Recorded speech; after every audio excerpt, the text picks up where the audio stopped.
فاجتنبوه لعلكم تفلحون صدق الله العظيم.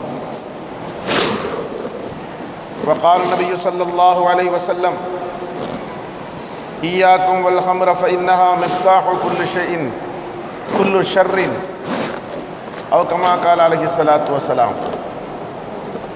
அளவற்ற அருளாளனும் நிகரற்ற நிறைந்த அன்புடையவனுமாகிய எல்லாம் வல்ல அல்லாஹு ஜல்ல ஷானஹு வ தஆலாவின் திருப்பெயரால் ஆரம்பம் செய்கிறேன்.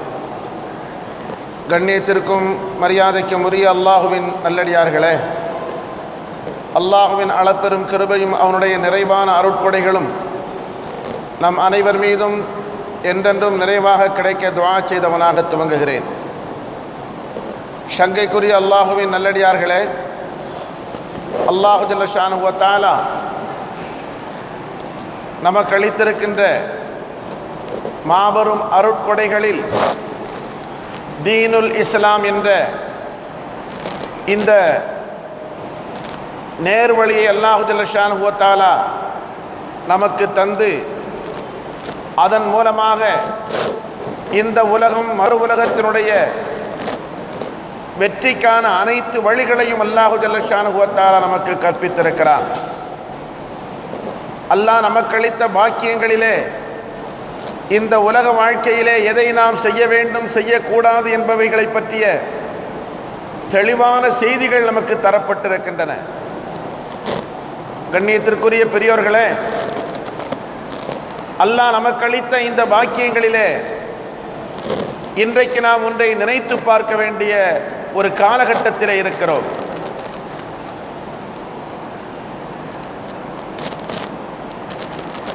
அல்லாஹு ஜல்ல ஷானஹு வ தஆலா அவனுடைய குர்ஆன் ஷரீஃபிலே ஆரம்பத்தில் நான் ஓதி காட்டிய அந்த வசனத்தின் மூலமாக மனித சமுதாயத்தினுடைய சீரழிவுகளை ஏற்படுத்தக்கூடிய ஒரு வழியை நமக்கு தெளிவுபடுத்தி, இந்த வழியை நீங்கள் விட்டுவிட்டு இதற்கு மாற்றமான வழியை நீங்கள் தேர்ந்தெடுத்துக் கொள்ள வேண்டும். மனித சமூகத்தையும் இந்த உலகத்தையே சீரழிக்கக்கூடிய ஒரு நடைமுறை, இன்னமல் ஹம்ரு வல் மைசிரு வல் அன்சாபு வல் அஸ்லாமு ரிஜ்ஸும் மின் அமலி ஷைத்தான். மது என்ற இந்த கொடிய பழக்கம் இந்த சமூகத்தை சீரழித்து இந்த நாட்டையே சின்னாபின்னப்படுத்தக்கூடிய அளவுக்கான கொடூரமான ஒரு குற்றச் செயல் என்பதை அந்த வசனத்திலே அல்லாஹ் தெளிவுபடுத்துகிறார். என் அருமையான இஸ்லாமிய பெரியோர்களே, இன்றைக்கு குறிப்பாக தமிழகத்திலே நாளுக்கு நாள் மதுவினுடைய எதிர்ப்பின் போராட்டங்கள் வலுவடைந்து கொண்டே வருவதை நாம் பார்க்கிறோம். எல்லா களங்களிலும் மதுவுக்கு எதிரான குரல்கள் இன்றைக்கு ஓங்கி ஒலித்துக் கொண்டிருக்கக்கூடிய ஒரு காலகட்டத்திலே அது சார்ந்த சில செய்திகளை நாமும் ஞாபகத்திலே கொண்டு வருவது பொருத்தமாக இருக்கும் என்ற அடிப்படையிலே ஒரு சில செய்திகளை நான் இங்கே உங்களுடைய ஞாபகத்திற்கு கொண்டு வருகிறேன். கண்ணியத்திற்குரிய அல்லாஹ்வின் நல்லடியார்களே, இஸ்லாம் இந்த உலகிற்கு தந்த அருட்கொடைகளிலே மதுவை ஹராமாக்கியது ஒரு மாபெரும் அருட்கொடை.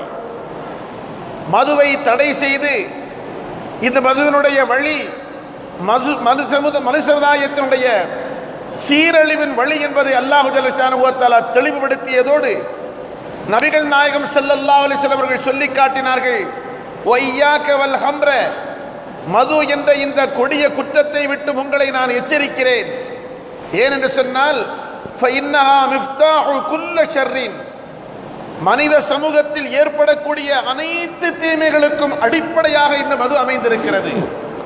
என்னென்ன குற்றச் செயல்கள் எல்லாம் இந்த சமூகத்திலே ஏற்படுகிறதோ அத்துணை குற்றச் செயல்களுக்கும் மிக அடிப்படையாக அமைந்திருப்பது இந்த மது பழக்கம் என்பதை பெருமானார் ஸல்லல்லாஹு அலைஹி வஸல்லம் அவர்கள் சொல்லி காட்டுகிறார்கள். அந்த கொடுமைகளை தாங்க முடியாமல் தான் இன்றைக்கு தமிழகத்திலே பலதரப்பட்ட மக்கள், இன்றைக்கு அரசாங்கம் நினைத்துக் கொண்டிருக்கிறது இது ஏதோ அரசியல்வாதிகள் தங்களுடைய ஆதாயங்களுக்காக கையில் எடுத்திருக்கக்கூடிய ஒரு போராட்டம் என்று ஆட்சியாளர்கள் நினைத்துக் கொண்டு இதை சாதாரணமாக நினைத்துக் கொண்டிருக்கிறார்கள். எத்தனையோ போராட்டங்கள் நடக்கிறது அரசுக்கு எதிராக. அதுபோன்ற அரசியல்வாதிகள் தங்களுடைய ஆதாயத்திற்காக இப்படி ஒரு போராட்டத்தை கையில் எடுத்திருக்கிறார்கள் என்ற ஒரு சாதாரண சிந்தனை அரசியல்வாதிகளிடத்திலே, ஆட்சியாளர்களிடத்திலே இருந்து கொண்டிருக்கிறது. ஆனால் அது மேம்போக்கான பார்வையை தவிர இன்றைக்கு நடைபெற்றுக் கொண்டிருக்கக்கூடிய போராட்டங்களை நாம் கொஞ்சம் சிந்தித்து பார்க்கிற பொழுது அது அரசியல் சார்ந்த அல்லது தங்களுடைய ஆதாயத்திற்காக அரசியல்வாதிகள் செய்யக்கூடிய போராட்டங்கள் என்ற கண்ணோட்டத்தில் மட்டுமல்ல, அனைத்து தரப்பு மக்களும் இன்றைக்கு தெருவிலே இறங்கி இருக்கிறார்கள். தாய்மார்கள் தங்களுடைய குடும்பங்கள் பாதிக்கப்பட்டு, எத்தனையோ பெண்களுடைய குடும்பங்கள் சீரழிந்து சின்னாபின்னப்பட்டு, எத்தனையோ தாய்மார்கள் தங்களுடைய வாழ்வையே இழந்து, எத்தனையோ பெண்கள் தங்களுடைய கணவன்மாருடைய வாழ்க்கையை துறந்துவிடக்கூடிய அளவுக்கான துரதிஷ்டமான சூழ்நிலைகள் எல்லாம் ஏற்பட்டு அதிலே நொந்து போய் இன்றைக்கு தாய்மார்கள் களத்திலே இறங்கி இருக்கிறார்கள். எங்கள் குடும்பத்தை காப்பாற்றுங்கள் இந்த மதுவில் இருந்து, எங்களுடைய பிள்ளைகளை காப்பாற்றுங்கள். எத்தனையோ பெற்றோர்கள் இன்றைக்கு தெருவிலே இறங்கி இருக்கிறார்கள். எங்களுடைய சின்ன சின்ன பிள்ளைகள், நாங்கள் படிப்பதற்காக அனுப்பி வைக்கிறோம் குழந்தைகளை, ஆனால் இந்த அரசாங்கம் அவிழ்த்து விட்டு இருக்கக்கூடிய மது ஆற்றில் அந்த பிள்ளைகள் மூழ்கி திளைத்து எங்களுடைய எதிர்காலத்தையே சீரழித்துக் கொண்டிருக்கிறார்கள். பிள்ளைகளுடைய எதிர்காலம் நாசமாகி கொண்டிருக்கிறது என்பதை கண்டு வெதும்பி போற பெற்றோர்கள் இன்றைக்கு தெருவிலே இறங்கி போராடி கொண்டிருக்கிறார்கள். இளைஞர்கள் கூட்டம், நாங்கள் கல்வி கற்கின்ற இந்த காலத்தில், கல்லூரிகளை நாங்கள் மதிக்கக்கூடிய இந்த காலகட்டத்தில் எங்களுடைய கல்விகளை எல்லாம் சீரழிக்கக்கூடிய அளவுக்கான இந்த மது பழக்கம் எங்கள் பிள்ளைகள், எங்கள் மாணவர்களையும் சீரழித்துக் கொண்டிருக்கிறது. இதற்கு ஒரு விடிவு தாருங்கள் என்று சொல்லி மாணவ கூட்டம் இன்றைக்கு போராடி கொண்டிருக்கிறார்கள். பொதுமக்களை பார்த்தால் பல வழிகளிலே இந்த குடியினால், இந்த மதுவினால் நாங்கள் பாதிக்கப்பட்டு கொண்டிருக்கிறோம். சமூக அளவிலே, சமுதாய அளவிலே எவ்வளவு பெரிய கொடுமைகளை நாங்கள் அனுபவித்துக் கொண்டிருக்கிறோம். பஸ்ஸிலே நிம்மதியா போக முடியல, ரோட்டில் நடந்து செல்வதற்கு கூட பயம், தன்னந்தனியாக எங்கள் பிள்ளைகளை அனுப்பி வைப்பதற்கு பயம், எங்கு பார்த்தாலும் குடிகாரர்களின் கூத்தாட்டங்கள். எனவே நாங்கள் பாதிக்கப்பட்டிருக்கிறோம் என்று பொதுமக்கள் இன்றைக்கு வெடித்து போய் கிளம்பி இருக்கிறார்கள். இப்படி பல தரப்பிலும் மக்கள் பாதிக்கப்பட்டு தங்களுடைய எதிர்ப்பை வெளிக்காட்டுகின்ற ஒரு போராட்டமாக மதுவின் எதிர்ப்பு போராட்டம் தமிழகத்திலே வலுவடைந்து கொண்டிருக்கிறது. அதோடு வேண்டுமானால் அரசியல் கட்சிக்காரர்களும் அவர்களும் சேர்ந்திருக்கலாம். அதற்காக இது பொதுவாக அரசியல்வாதிகள் தங்களுடைய ஆதாயத்திற்கு செய்கின்ற போராட்டம் என்ற கண்ணோட்டத்திலே பார்க்க முடியாது. அரசு அப்படித்தான் இன்றைக்கு பார்த்து கொண்டிருக்கிறது. என் அருமையான இஸ்லாமிய பெரியவர்களே, ஒரு காலத்திலே இந்திய திருநாட்டில் ஒட்டுமொத்தமாக மதுவை ஒழிக்க வேண்டும் என்று இந்த நாடு சுதந்திரம் அடைந்ததற்கு பிறகு ராஜாஜி அவர்கள் கனவு கண்டார்கள். அதற்கான முயற்சியை மேற்கொண்ட பொழுது பல மாநிலங்கள் ஒத்துக்கொள்ளவில்லை, பல மாநிலங்கள் அதற்கு ஒத்துழைப்பு தரவில்லை. ஆனால் இந்திய திருநாட்டிலேயே தமிழகமும் குஜராத்தும் தான் அவர்களுடைய கனவுக்கு கை கொடுத்தது. மதுவிலக்கை முற்றிலுமாக தமிழகத்திலே கொண்டு வரப்பட்டது, குஜராத்திலே கொண்டு வரப்பட்டது. இந்திய திருநாட்டிற்கே தமிழகம் ஒரு எடுத்துக்காட்டாக இருந்த காலம் மாறி போய் இன்றைக்கு இந்திய திருநாட்டிலேயே மதுவினுடைய விற்பனையில் முதல் இடத்தில் இருக்கக்கூடிய ஒரு மாநிலம் தமிழ் மாநிலமாக மாறிப்போன ஒரு துரதிர்ஷ்டத்திலே நாம் வாழ்ந்து கொண்டிருக்கிறோம். எவ்வளவு பெரிய கொடுமைகளை இந்த நாடு அனுபவித்துக் கொண்டிருக்கிறது. என் அருமையான இஸ்லாமிய பெரியவர்களே, நாமும் இதை சிந்திக்க வேண்டிய ஒரு கட்டத்திலே இருக்கிறோம். அதிலும் குறிப்பாக இன்றைக்கு இளைஞர்கள் சிந்திக்க வேண்டிய ஒரு கட்டத்தில் இருக்கிறார்கள். ஏனென்று சொன்னால், ஜும்மா தொழுகை பயான் என்பது அரசியல் பேசுகின்ற மேடை அல்ல.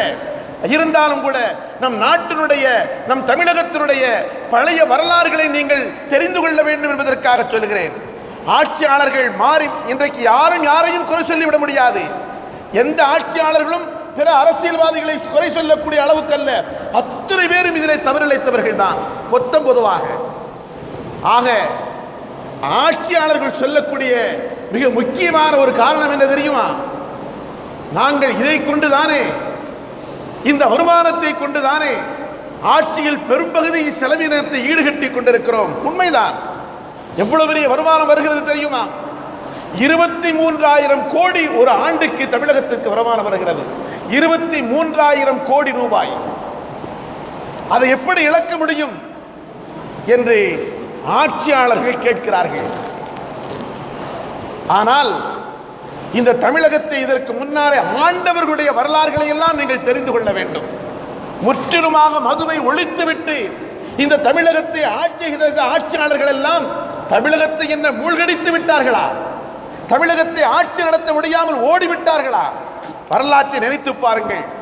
1947 ஆண்டு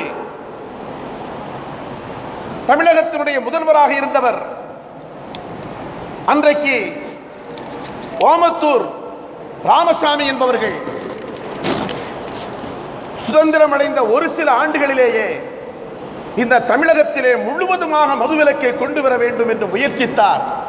கொண்டு வந்தார். முற்றிலுமாக தமிழகத்தில் மதுவையே இல்லாமல் ஆக்கினார். எத்தனை ஆண்டுகள் தெரியுமா? ஏறத்தாழ 23 ஆண்டுகள் இந்த தமிழகத்தில் மதுவே இல்லாத அளவுக்கான ஒரு ஆட்சியை செய்தார்கள். பல ஆட்சியாளர்களும் வந்தார்கள். அவருடைய ஆட்சி காலங்களில் எல்லாம் மதுவை தடை செய்தார்கள். மதுவை கொண்டு வரவில்லை. தடை செய்யப்பட்ட மது 23 ஆண்டு காலம் தமிழகத்திலே மது தடை செய்யப்பட்ட நிலையிலே தான் பலரும் ஆட்சி செய்தார்கள். ஆனால் 1948 பூரணமான மதுவிலக்கை கொண்டு வந்தார் அன்றைய முதல்வர். கொண்டு வந்து இந்திய திருநாட்டினுடைய முதன்மை மாநிலமாக தமிழகத்தை மதுவிலக்கு மாநிலமாக மாற்றி காட்டினார். அதற்கு பின்னாலே 1971 கருணாநிதி என்பவருடைய ஆட்சி தமிழகத்திற்கு வருகிறது. வந்ததற்கு பிறகு மதுவை மீண்டும் கொண்டு வருவதற்கான முயற்சி நடக்கிறது. இதை பார்த்துவிட்ட ராஜாஜி, இந்தியாவிலேயே மதுவிலக்கை கொண்டு வரணும்னு கஷ்டப்பட்டேன், ஆனா முடியல, தமிழகத்துக்காவது அது கிடைச்சிச்சு அந்த பாக்கியம். இப்ப வந்து ஆட்சியாளர் அதை மாற்றுவதற்கு முயற்சிக்கிறார் என்று சொல்லி ராஜாஜி அப்பொழுது பிரதமராக இந்த நாட்டினுடைய ஜனாதிபதியினுடைய அந்தஸ்தை எல்லாம் பெற்று வாழ்ந்தவர். எல்லாவற்றையும் முடித்துவிட்டு ஒரு பெரிய அந்தஸ்திலே வாழ்ந்து கொண்டிருந்தவர்.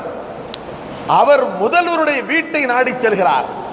கருணாநிதியுடைய வீட்டிற்கு ராஜாஜி அவர்களும் அன்றைக்கு கண்ணியத்திற்குரிய காயிதே மில்லத் சாஹிப் அவர்களும் அவர்களோடு சேர்ந்து காமராஜர் அவர்களும் சேர்ந்து கருணாநிதியுடைய முதல்வருடைய வீட்டுக்கு போறாங்க. 23 ஆண்டு காலம் பாதுகாத்த இந்த பொக்கிஷத்தை உடைச்சிடாதீங்க, நீங்கள் இதை மாற்றி விடாதீர்கள் என்று கெஞ்சினார்கள். ஆனால் வார்த்தை ஜாலங்களால் விளையாட தெரிந்த அவர் பல காரணங்களை சொல்லி மதுவை தமிழகத்திற்கு கொண்டு வந்தார். ஆனால் அந்த மக்கள் அதை ஏற்றுக்கொள்ளக்கூடிய சூழ்நிலை இல்லை. 2 ஆண்டுகள் தான் தமிழகத்திலே மது கொண்டு வரப்பட்டது. ஆனால் 1973 அதே கருணாநிதி அவர்கள் மீண்டும் தடை செய்தார்கள் மதுவுக்கு. அதற்கு பின்னாலே 1981 எம்ஜி ராமச்சந்திரன் அவர்கள் முதல்வராக வருகிறார். வந்தவுடன் அவர் செஞ்ச முதல் வேலை மீண்டும் மதுவை திறந்து விட்டார். திறந்து விட்டவர் 1983 ஒரு புது கொள்கையை கொண்டு வந்தார். அவர் கொண்டு வந்ததுதான் டாஸ்மார்க் என்ற கொள்கை. கொண்டு வந்து மொத்த வியாபாரம், டாஸ்மாக் மொத்த வியாபாரம், மொத்தமாக கொண்டு போய் மக்களுக்கு சில்லறை கொடுப்பது என்ற ஒரு நிலையை கொண்டு வந்தார். அது தொடர்ந்தது. கடைசியில் 1989 மீண்டும் என் அருமையான இஸ்லாமிய இளைஞர்களே, நீங்கள் தமிழகத்தினுடைய வரலாற்று குறிப்புகளை தெரிந்து கொள்ள வேண்டும். தேவைப்பட்டால் குறித்து வைத்துக் கொள்ளுங்கள். 1989 மீண்டும் கருணாநிதியுடைய ஆட்சி வருகிறது. நீ டாஸ்மாக கொண்டு வந்தியா, நான் வேற ஒன்று கொண்டு வரேன் பார் என்று சொல்லி மலிவு விலை மது என்று ஒன்றை கொண்டு வந்தார். தமிழகத்தினுடைய பெண்கள் எல்லாம் கொதித்தெழுந்தார்கள். என்ன இது? இந்த மதுவினால் நாங்கள் கஷ்டப்படுகிறோம், எங்களுடைய குடும்பங்கள் கஷ்டப்பட்டு கொண்டிருக்கிற நிலையிலே மலிவு விலையில மதுவை கொண்டு வந்தீங்கன்னா ரேஷன்களில் அரிசி வாங்குற மாதிரி எங்களுடைய கணவன்மார்கள் எல்லாம் சாதாரணமாக குடிக்க ஆரம்பித்து விடுவார்களே, இது எவ்வளவு பெரிய கொடுமை என்று மக்கள் எதிர்த்தார்கள். ஆனாலும் கூட அந்த பணத்தில் கிடைத்த ருசி அந்த ஆட்சியாளர்களை விட்டு வைக்கவில்லை. அவருடைய ஆட்சிக்கு பின்னாலே 1989 மலிவு விலை மதுவை கொண்டு வந்த அவருடைய ஆட்சிக்கு பின்னாலே இன்றைக்கு ஆண்டு கொண்டிருக்கக்கூடிய முதல்வர் ஜெயலலிதா அவர்கள் ஆட்சிக்கு வருகிறார். அவர் ஆட்சிக்கு வந்த உடனே முதல்ல அவர் டாஸ்மாக கொண்டு வந்தார். அதுக்கு போட்டியா அடுத்த ஆளு மலிவு விலை மது கொண்டு வந்தார். அடுத்து இந்த அம்மா வந்த உடனே என்ன சொன்னாங்க, மலிவு விலை மதுவை தடை செய்து விட்டு டாஸ்மார்க்கை கவர்மெண்டே நடத்தும், அரசாங்கமே நடத்தும், எல்லா பகுதிகளும் கடையை திறங்கள். அரசாங்கத்தின் மதுக்கள் மக்களுக்கு மத்தியிலே புழங்க ஆரம்பித்தது. எந்த அளவுக்கு இன்றைக்கு 6690 டாஸ்மாக் கடைகள் தமிழகத்தில் இருக்கிறது. 6690 டாஸ்மாக் கடைகள். ஆரம்பத்தில் நான் சொன்னதை போன்று 23,000 கோடி ரூபாய் ஆண்டுக்கு வருமானம் தமிழகத்திற்கு வந்து கொண்டிருக்கிறது. மது ஆறாக ஓட ஆரம்பித்தது. அதனுடைய விளைவை நான் சொல்ல வேண்டிய அவசியம் இல்லை, மக்கள் நீங்கள் பார்த்து கொண்டிருக்கிறீர்கள். 3 வயசுக்குள்ள வாயில கொண்டு ஊத்தி அந்த பிள்ளையை போதைக்கு உள்ளாக்கிய அரக்கர்களை எல்லாம் கைது செய்த நாடு இந்த தேசம் தமிழகம்.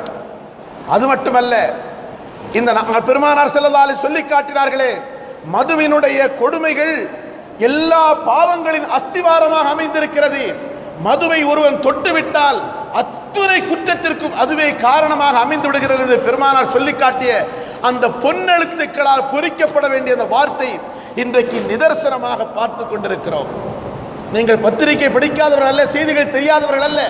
மதுவினால் அன்றன்றைக்கு நடைபெற்றுக் கொண்டிருக்கக்கூடிய கொடுமைகளை நீங்கள் பார்த்து கொண்டுதான் இருக்கிறீர்கள். சமீபத்திலே ஒரு பத்திரிகையிலே 18 ஆண்டு காலம் தன்னுடைய கணவனோடு வாழ்ந்த ஒரு மனைவி கணவனை விட்டு பிரிவதற்கு விவாகரத்து கேட்கிறார். காரணம் கேட்டால் கணவன் குடிக்கிறார். என்னம்மா இது, 18 வருஷமா இருந்துட்டிய, இப்போ போய் விவாகரத்து கேட்கிறிய? இவ்வளவு நாள் அவன் குடிக்கலையா? குடிக்கத்தான் செஞ்சான். நான் பொறுத்து வாழ்ந்து பார்த்தேன். கடைசியில் அவனுடைய குடி எல்லை எந்த அளவுக்கு போயிடுச்சு தெரியுமா? என்னுடைய மகள் 8ஆம் கிளாஸ் படிக்கக்கூடிய என்னுடைய மகளை தன்னுடைய நண்பனுக்கு 5000 ரூபாய்க்கு மதுவுக்காக அந்த பிள்ளையை கொண்டு வைத்து விட்டான். இதுக்கு மேல நான் அவனோடு வாழ முடியாது, எனக்கு விவாகரத்து வேண்டும் என்று வாதிட்ட நிகழ்வை எல்லாம் நாம் பார்த்து கொண்டுதான் இருக்கிறோம். தமிழக இந்தியாவையே உலுக்கியதே ஒரு செய்தி. டெல்லியிலே பஸ்ஸிலே ஒரு மருத்துவ மாணவியை பாலியல் பலாத்காரம் செய்த 5 கொடுமைக்காரர்களை குறித்து பார்லிமென்ட் எவ்வளவு பெரிய பிரச்சனையை பார்த்தது எல்லோரும் தெரிந்துதானே. அந்த கைதிகளை குறித்து பார்லிமெண்டிலே அமைச்சர் பேசுகிறார். அந்த 5 பேரும் போதையில் இருந்தார்கள். அதுல ஒருத்தர் சின்ன வயசு, அவன் கதறுகிறானா, நான் பெரிய தப்பு பண்ணிட்டேன், என்னை தூக்கு போடுங்க, என்னை தூக்கில போட்டா தான் நான் செஞ்ச பாவத்துக்கு பரிகாரமாகும், ஏனென்றால் நான் போதையிலே இருந்த காரணத்தினால் இவ்வளவு பெரிய அநியாயத்தை செய்து விட்டேன் என்று கதறிய காட்சி நீங்கள் எல்லாம் பத்திரிகையிலே செய்திகளிலே பார்த்திருப்பீர்கள். எந்த தவற்றிற்கும் அடிப்படை இந்த மதுதான். திருட்டு, கொலை, கொள்ளை, விபச்சாரம், அனைத்து தவறுகளுக்கும் இந்த நாட்டிலே இதுதான் அடிப்படை காரணம். அது மட்டுமல்ல, ஓட்டுநர்கள் மது அருந்தக்கூடாது என்று பெயரளவுக்கு சட்டம் போட்டு இருக்கிறார்கள். ஆனால் இந்திய திருநாட்டிலேயே தமிழகத்தில் தான் விபத்தில் முதலிடமாக இருக்கிறது என்று இந்த ஆண்டு அறிக்கை சொல்கிறது. இந்தியாவிலேயே தமிழகம் தான் விபத்துக்களிலே முதலிடம். காரணம் என்ன? 60% போதையினால் ஏற்படக்கூடிய விபத்துக்கள் என்று நான் நீங்க சொல்றதல்ல, சட்டசபையிலே, அதாவது அமைச்சருடைய அதிகாரிகளுடைய அறிக்கை இது. 60% போதையினால் தான் இந்த விபத்துக்கள் நடைபெற்றுக் கொண்டிருக்கிறது. என் அருமையான இஸ்லாமிய பெரியவர்களே, அரசாங்க ஊழியர்கள், அரசாங்கத்தினுடைய பஸ் ஓட்டுறவங்க கூட தண்ணி போட்டு தான் ஓட்டுறான். நான் இன்றைக்கு சில தினங்களுக்கு முன்னால ஊருக்கு செல்கிற பொழுது பெண்டு பிள்ளைகளோடு மதுரையிலிருந்து தஞ்சாவூர்லேருந்து மதுரைக்கு பஸ் ஏறுறதுக்கு பஸ் உள்ள ஏறிட்டேன். கண்டக்டர் என்னை கலந்து செல்லுகிறார். அவ்வளவு வாடை. எப்படி மனசோட பஸ்ஸில் உட்கார முடியும்? அவனே இப்படி குடிச்சிருந்தான, டிரைவர் இப்படி குடிச்சிருப்பான். கொண்டு உள்ள பூரா கீழே இறக்கி அடுத்த பஸ்ஸில் ஏற்றி கொண்டு போனோம். இப்படி பல நிகழ்வுகள். இதே போல் ஒரு தடவை நான் சென்று கொண்டிருக்கிற பொழுது மதுரையில் தஞ்சாவூரிலிருந்து மதுரைக்கு சென்று கொண்டிருக்கிறது. இடையில ஒரு இடத்துல டீ குடிக்கிறதுக்கு 10 நிமிஷம் நிப்பாட்டினாங்க வண்டியை. எல்லாரும் எழுந்து டீ குடிக்க போறாங்க. டிரைவரும் கண்டக்டரும் பஸ் ஸ்டாண்டை விட்டு வெளியில போறாங்க. நான் எதாச்சியா வெளியில போனேன். வெளியில போனா பக்கத்துல ஒரு இருட்டு, ஒரு அறை, அதாவது ஒரு கடை சாத்தி இருக்குது.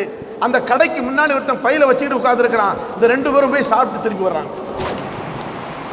மதுரை போய் சேர்ற வரை உயிரை கையில் பிடிச்சுக்கிட்டு தான் உட்கார்ந்துருந்தோம். எந்த நிலைமை ஆகுமோ என்று. இப்படி ஆறாக ஓட ஆரம்பித்து விட்டது. யாருடைய உயிரை குறித்தும் யாருக்கும் கவலை இல்லை என்ற அளவுக்கான ஒரு துரதிஷ்ட சூழ்நிலை இந்த தமிழகத்திலே மிகைத்து போய்விட்ட காரணத்தினாலே மாணவர்கள், கல்லூரி மாணவர்கள் இன்றைக்கு இறங்கி போராடுகிறார்கள். காரணம், எங்கள் கல்லூரி ஹாஸ்டல்களில் நாங்கள் கண்கூடாக பார்க்கிறோம். படிக்க வந்த மாணவ கண்மணிகள் குடிபோதையிலே திணறிக் கொண்டிருப்பதை, நாங்கள் கல்லூரிக்கு ஹாஸ்டல்ல ரூம்ல பள்ளி அறையில பள்ளிக்கூடத்தில் போய் உட்கார்ந்தோம்னா எங்களுடைய கல்லூரியினுடைய ஆசிரியர்கள் பாடம் நடத்த வருகிற பொழுது போதையோடு வருகிற காட்சிகளை எல்லாம் பார்க்கிறோம். யார் மாணவர்கள் சொல்றாங்க, டீச்சர் ஸ்கூல் பாடம் நடத்துற வர்ற ஆசிரியர் போதையோடு வர்றாராம். இப்படிப்பட்ட நிலை மோசமாகி கொண்டிருக்கிறது. எனவேதான் நாங்கள் களத்தில் இறங்கி போராடுகிறோம். எங்கள் கல்லூரிகளிலே ஹாஸ்டல்களிலே தங்கி இருக்கக்கூடிய மாணவிகள், பெண்கள், பிள்ளைகள் குடிக்க ஆரம்பித்து விட்டார்கள். பெண்கள் இன்றைக்கு சர்வசாதாரணமாக சென்று கடைகளிலே வரிசையிலே நிற்க ஆரம்பித்து விட்டார்கள் என்ற அளவுக்கான ஒரு சூழ்நிலை வந்ததற்கு பிறகுதான் நாங்கள் களமிறங்கி இருக்கிறோம் என்று மாணவர்கள் சொல்லுகிறார்கள். அப்படிப்பட்ட ஒரு மோசமான சூழ்நிலை இன்றைக்கு தமிழகத்திலே உருவாகி போய் கொண்டிருக்கிறது. அதை பொறுத்து கொள்ள முடியாமல், சகித்துக் கொள்ள முடியாமல் பொதுமக்கள் இன்றைக்கு கிளர்ந்து எழுந்திருக்கிறார்கள். இஸ்லாமியர்களான நாம் அல்ஹம்துலில்லாஹ், நாம் அல்லாஹ்வுக்கு நன்றி செலுத்தணும். முஸ்லிம்களை பொறுத்தவரையிலே இது போன்ற அசிங்கங்களிலே அதிகமாக ஈடுபடாவிட்டாலும் கூட ஒட்டுமொத்தமா இல்லைன்னு சொல்லிட முடியாது. இஸ்லாமியர்கள் நிறைவாக வாழக்கூடிய பகுதிகளிலே இன்றைக்கும் மதுக்கடைகளை நாம் அங்கீகரிப்பதில்லை. இஸ்லாமியர்கள் நிறைந்து வாழக்கூடிய பகுதிகளிலே எவனாவது குடித்துவிட்டு கலாட்டா செய்தால் நாம் அங்கீகரிக்கப் போவதில்லை. ஆனாலும் கூட நம் தலைமுறைகளை, நம் சந்ததிகளை பாதுகாக்க வேண்டிய ஒரு இக்கட்டான சூழலை நமக்கு இந்த சமூகம் ஏற்படுத்தி இருக்கிறது. எனவே நாமும் இது போன்ற போராட்டங்களிலே நிச்சயமாக பங்கெடுக்க வேண்டும். அரசாங்கத்திற்கு நெருக்கடியை கொடுத்து கொண்டே இருக்க வேண்டும். நமக்கு கட்சியோ அல்லது ஆட்சியோ அல்லது அதிகாரமோ நமக்கு பெரிதல்ல. என் கட்சியை சார்ந்தவன் ஆட்சி செய்தாலும் கூட மதுவை ஒழிப்பதற்கு நான் என்னுடைய அரசு தலைவர்களுக்கு நெருக்கடி கொடுக்க வேண்டும் என்ற ஒரு நிலையில் தான் முஸ்லிம்கள் மேற்கொள்ள வேண்டும். இஸ்லாத்தை பொறுத்தவரையிலே இங்கு என் கட்சி உன் கட்சி என்பதல்ல, முழுக்க முழுக்க மதுவை இந்த நாட்டை விட்டும் விரட்டுகின்ற வரையிலே நம் போராட்டங்களை மேற்கொள்ள வேண்டும். அதற்கு முஸ்லிம்கள் முழு ஒத்துழைப்பை தர வேண்டும் என்பதை நாம் நினைவில் கொள்ள வேண்டும். இது அருமையான இஸ்லாமிய பெரியவர்களே, அதனால் தான் பெருமானார் ஸல்லல்லாஹு அலைஹி வஸல்லம் அவர்கள் அன்றைக்கே சொல்லி காட்டி விட்டார்கள், நீங்கள் மதுவை தொட்டுக்கூட பார்க்காதீர்கள், மதுவின் பக்கம் நெருங்கக்கூட செய்யாதீர்கள். அந்த மது என்பது சாதாரணமான விஷயம் அல்ல. அதை சார்ந்த 10 நபர்கள் நரகவாதிகள் என்று பெருமானார் ஸல்லல்லாஹு அலைஹி வஸல்லம் சொல்லி காட்டினார்கள். 10 நபர்கள் நரகவாதிகள். மதுவை விற்பவன், மதுவை வாங்குகின்றவன், மதுவை அன்பளிப்பாக கொடுக்கின்றவன். என் அருமையான இஸ்லாமிய பெரியவர்களே, எத்தனையோ இளைஞர்கள் வெளிநாடுகளில் இருந்து வருகின்ற பொழுது தன்னுடைய மாற்று மத நண்பன் தானே அல்லது தனக்கு வேண்டியவன் தானே அவன் மதுவை கேட்டு விட்டானே என்பதற்காக அன்பளிப்புகளுக்காக வாங்கி அன்பளிப்பு செய்யக்கூடியவர்கள். இன்னும் சொல்ல போனால் சில உயர்ந்த பெரும் பிள்ளைகள் தங்களுடைய இல்ல திருமணங்களிலே முஸ்லிம் அல்லாதவர்களுக்காக தனி இடங்களை ஏற்பாடு செய்து அவர்களுக்கு மதுகளை பரிமாறிக்கொண்டிருக்கக்கூடிய ஒரு சூழல்களை எல்லாம் இன்றைக்கு நம் சமூகத்தில் நாம் பார்க்க ஆரம்பித்து விட்டோம். ஆக மதுவை அன்பளிப்பாக கொடுப்பதும் மது அருந்தியதற்கு சமமானதுதான். மதுவை விற்பதும் மதுவை வாங்குவதும் மதுவை அன்பளிப்பாக கொடுப்பது மட்டுமல்ல, மதுவுக்காக உதவி செய்வது கூட. ஒருத்தன் கடன் கேட்கிறான், மதுவுக்குத்தான் கேட்கிறான் என்று தெரிந்திருந்தாலும் கூட அந்த கடனை கொடுத்தால் குடித்ததின் குற்றம் அவனுக்கும் சார்கிறது என்று பெருமானார் ஸல்லல்லாஹு அலைஹி வஸல்லம் சொல்லி காட்டினார்கள். அந்த அளவுக்கு ஒரு கிரிமினல் குற்றமாக இந்த மதுவை இஸ்லாம் அன்றைக்கே தடை செய்து விட்ட காரணத்தினால் அல்ஹம்துலில்லாஹ் இஸ்லாமியர்களுக்கு இது போன்ற பெரும் பாதிப்புகள் நமக்கு ஏற்படவில்லை. ஆனாலும் கூட நம்முடைய ஈமான் எந்த அளவுக்கு வலுவாக இருக்கிறதோ அந்த அளவுக்கு மட்டிலுமே இந்த தீமையை விட்டு நம்மை பாதுகாக்க முடியும். என்றைக்கு ஈமான் குறைந்து கொண்டே வருகிறதோ நிச்சயமாக இந்த தீமை நம்மையும் அல்லது நம் சந்ததிகளையும் தொட்டுவிடும் என்பதில் எந்த விதமான சந்தேகம் இல்லை. அல்லாஹ் ஈமான முழுமையா தந்திருக்கிற அளவுக்கு தான் பாதுகாக்க முடியும். ஈமான் நம் உள்ளத்திலே முழுமையடைந்து விட்டால் எப்படிப்பட்ட சூழலிலும் இந்த தவறு நம்மை அணுகாது. உதாரணத்திற்கு ஒரே ஒரு செய்தி உங்களுக்கு நான் ஞாபகப்படுத்துகிறேன். சில தினங்களுக்கு முன்னாலே, 1-2 தினங்களுக்கு முன்னாலே நான் ஒரு சகோதரரை சந்தித்து பேசிக் கொண்டிருந்தேன். அவர்கள் சொன்ன ஒரு செய்தி எல்லோருக்கும் பாடம் என்ற காரணத்தினாலே சொல்லி காட்டுகிறேன். அதாவது ஐநா சபையினுடைய உணவு மற்றும் விவசாயத்தினுடைய அதிகாரியாக செயலாற்றியவர், பல நாடுகளுக்கும் பல கலாச்சாரங்களை கொண்ட மக்களையும் அதிகாரிகளையும் சந்திக்கக்கூடிய வாய்ப்பை பெற்றவர், பல நாடுகளுக்கும் சுற்றுப்பயணம் செய்யக்கூடியவர். அவர் வாழ்க்கையில் நடந்த ஒரு நிகழ்வை சொல்லி காட்டினார். சீனாவுக்கு ஒரு ப்ராஜெக்ட் சம்பந்தமா சில அதிகாரிகளோடு போயிருக்கிறார். போன இடத்தில் அங்கு ஆட்சியாளர்கள் அதிகாரிகள் எல்லோரும் அமர்ந்து ஒரு விருந்து ஏற்பாடு நடக்கிறது. அதில் இவரும் போயிருக்கிறார். இவரோடு சேர்ந்த அதிகாரிகளும் சென்றிருக்கிறார்கள். இவருக்கு சீன மொழி தெரியாதனால ஒரு மொழிபெயர்ப்பாளரும் அரசாங்கம் அனுப்பி இருக்கிறது. அந்த மொழிபெயர்ப்பாளரும் இவர் கூட இருக்கிறார். எல்லோருக்கும் அங்கே உணவுக்கான மதுகள் பரிமாறப்பட்டிருக்கிறது. இறைச்சி போன்ற உணவுகளும் அசைவம் போன்ற உணவுகளும் அங்கே பரிமாறப்பட்டிருக்கிறது. இப்பொழுது இவருடைய டேபிளில் மட்டும் ஒரு பாட்டில் மினரல் வாட்டரும் சைவ சாப்பாடுக்கான பொருட்களும் ஏற்பாடு செய்யப்பட்டிருக்கிறது. அங்குள்ள அதிகாரிகள் அந்த மொழிபெயர்ப்பாளரை கூப்பிட்டு கேட்குறாங்க, என்ன அவருக்கு மட்டும் விசேஷமா தண்ணியும் வேற உணவு செய்யப்பட்டிருக்கிறது, மற்றவங்களுக்கெல்லாம் மது இருக்குது, இறைச்சி இருக்குதுன்னு கேட்ட உடனே அவங்க சொல்றாங்க, இவர் ஒரு முஸ்லீம், அதனால இவருக்கு மதுவோ அல்லது ஹராமான வழியில் அறுக்கப்பட்ட இறைச்சியோ சாப்பிட மாட்டாரு, அதனால இவருக்கு மினரல் வாட்டரும் சைவ சாப்பாடும் ஏற்பாடு ஏற்கனவே சொல்லிட்டாங்க, அந்த ஏற்பாடு நாங்கள் செஞ்சு வச்சிருக்கிறோம் என்று அந்த மொழிபெயர்ப்பாளர் சொல்ல, என் அருமையான இஸ்லாமிய பெரியோர்களே, ஈமான் உள்ளவர்கள் தங்களுடைய ஈமானுக்காக ஈமானை வெளிப்படுத்துகின்ற இடங்களிலே அல்லாஹ்வுடைய உதவி எப்படி கிடைக்கிறது, மரியாதை எப்படி கிடைக்கிறது என்பதை தெரிந்து கொள்ள வேண்டும். இன்றைக்கு எத்தனையோ பேர் என்ன செய்யறதுங்க, வேற வழி இல்லை, நண்பர்களோட போயிட்டேன் சாப்பிட்ற மாதிரி ஆயிடுச்சு, என்ன செய்யறது, டூர் போனோம் எல்லாரும் சேர்ந்து குடிங்கன்னு சொன்னாங்க, வேற வழி இல்லை, எப்படிங்க குடிக்காம இருக்க முடியும் என்றெல்லாம் சொல்லக்கூடிய நம் எத்தனையோ இளைஞர்கள் நண்பர்களை பார்க்கிறோம்.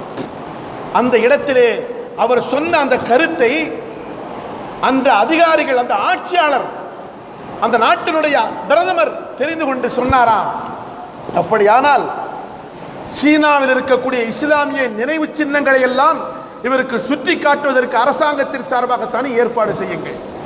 இந்த சீன நாட்டிற்கு முஸ்லிம்கள் வந்த வரலாற்று நிகழ்வுகளை எல்லாம் இவருக்கு சொல்லி காட்டுவதற்கான ஏற்பாடு செய்யுங்கள்.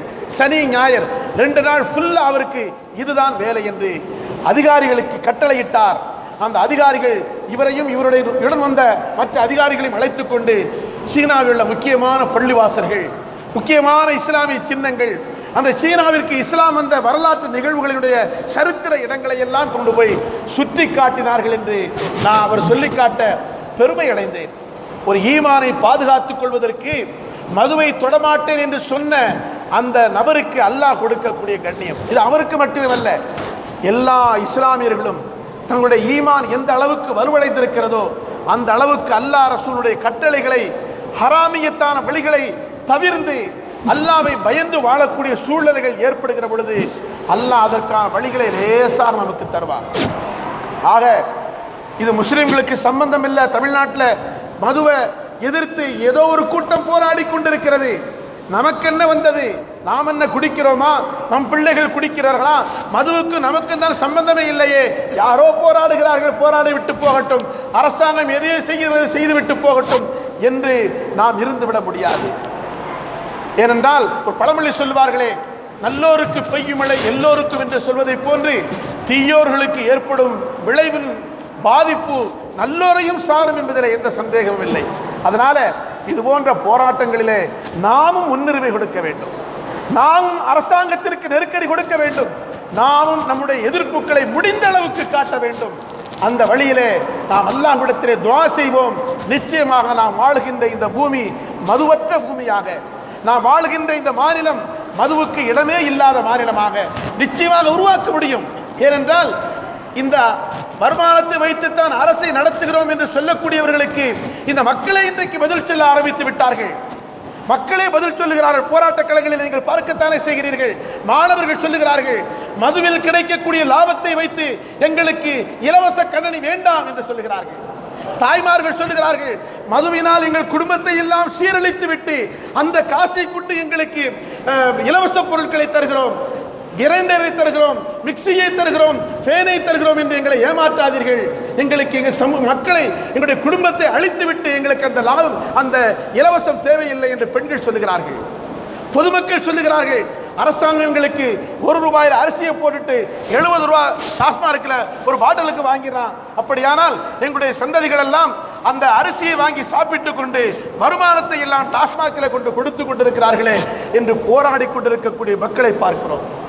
வருமானத்தை கொண்டு இந்த அரசாட்சியை நடத்த முடியும் என்றால் கேவலம் மதுவில் சமூகத்தை ஒழித்து அதனால் கிடைக்கும் வருமானத்தை கொண்டுதான் நாங்கள் ஆட்சி நடத்த முடியும் என்றால் இதைவிட கேவலம் அவமானம் வேறொன்றுமில்லை.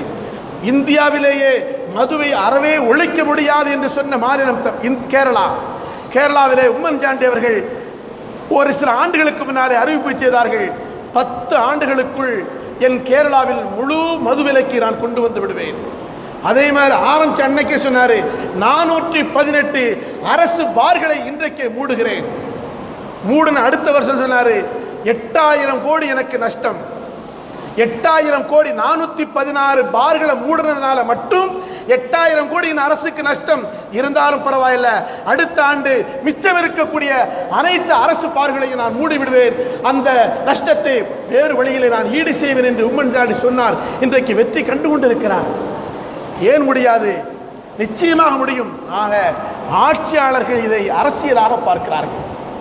அவன் சொல்லி நான் கேட்கிறதா, நான் சொல்லி இவன் கேட்கிறதா, அப்படியான பேர் அவனுக்கு கிடைச்சிருமே என்று சமூகத்தை குறித்தோ சமுதாயத்தை குறித்தோ மக்களின் அழிவை குறித்தோ சிந்தித்து பார்க்காமல் தங்களுடைய ஆட்சி, அதிகாரம், பணம் இதை மட்டுமே பார்த்து ஆட்சி செய்து கொண்டிருக்கக்கூடிய ஒரு சூழல் இன்றைக்கு பரவலாக உருவாகி போயிட்டு யாரை குறை சொல்ல முடியாது. எந்த ஆட்சியாளரும் நீ தப்பு பண்ணிட்டா நான் ரைட்டு பண்ணிட்டு சொல்ல முடியாது. எல்லோருக்கும் இந்த மதுவிலே பங்கு இருக்கிறது. அல்லாஹ் காப்பாற்ற வேண்டும். இந்த மதுவே இல்லாத ஒரு மாநிலமாக நம் மாநிலத்தை உருவாக்குவதற்கு நாம் அல்லாஹ்விடத்தில் துஆ செய்வோம். அரசாங்கத்திற்கு தம் எதிர்ப்புகளை காட்டுவோம். அதன் மூலமாக ஒரு நல்ல மறுமலர்ச்சி அல்லாஹ் நம் சமூகத்திற்கு ஏற்படுத்தி தருவானாக. வாஹிரு தஅவானா அல்ஹம்துலில்லாஹி ரப்பில் ஆலமீன். அஸ்ஸலாமு அலைக்கும் வரஹ்மத்துல்லாஹி வபரகாத்துஹு.